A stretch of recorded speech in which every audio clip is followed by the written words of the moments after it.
I want to make two things perfectly clear before I get into this video. One, I understand that I'm about 25 years late to the dead horse beating party. And number two, I believe that the Montreal Screwjob was a work. I think everybody who was involved in that match knew about it, even Brett. Now, I really want to say that I believe it was a shoot, because Bret Hart is still extremely bitter about it 25 years later.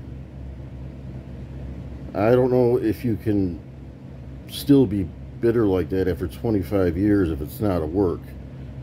And you also have to consider the fact that Bret Hart was never a good actor.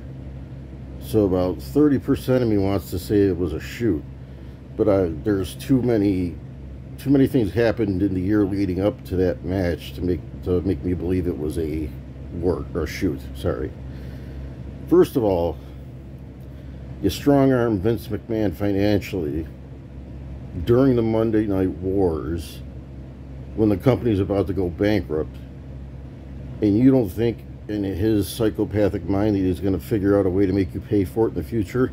This is Bret the Hitman Hart, one of the smartest wrestling minds in the history of the business, who is associated with one of the biggest wrestling dynasties in the history of the business, being that of the Hart Foundation. Or, the Hart Foundation. The Hart family. R.I.P. Jim. And he doesn't see the Montreal Screwjob coming from a mile away. I don't get it. You spend an entire year complaining on TV that you're getting screwed by the company, and then it actually happens, and we're supposed to be surprised by it. Bret screwed Bret if it's a shoot, because he didn't understand what reasonable creative control was. Yeah, you don't like Shawn Michaels. Who did? I don't know if I can name 5 of them, because he was a fucking dickhead, and he still is. He just hides behind religion to justify it, like most people who are religious do.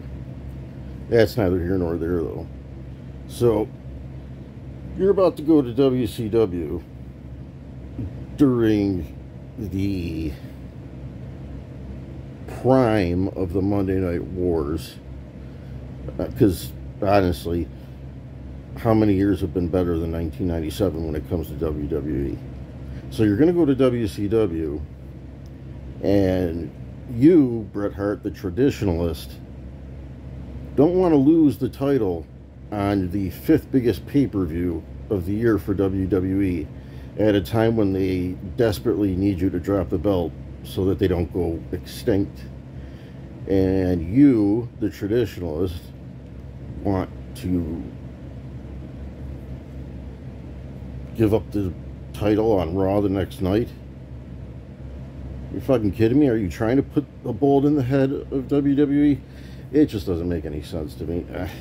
And to think that a referee has any power whatsoever to make sure you don't get screwed is laughable, because what was Earl Hebner going to do?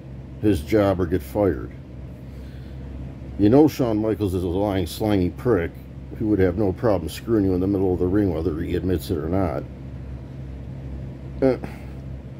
Between how smart Bret was and how traditional he claimed to be, I just can't see any of this being a work, because in order for it to be, or a shoot, I keep saying work, in order for it to be a shoot, one of the smartest minds in wrestling has to be either totally oblivious to reality at the time, or not one of the smartest minds in wrestling.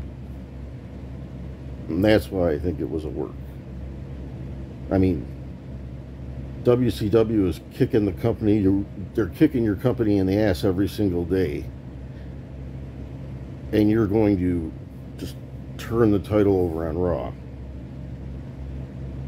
You know how many jobs that would have costed? Do you even care?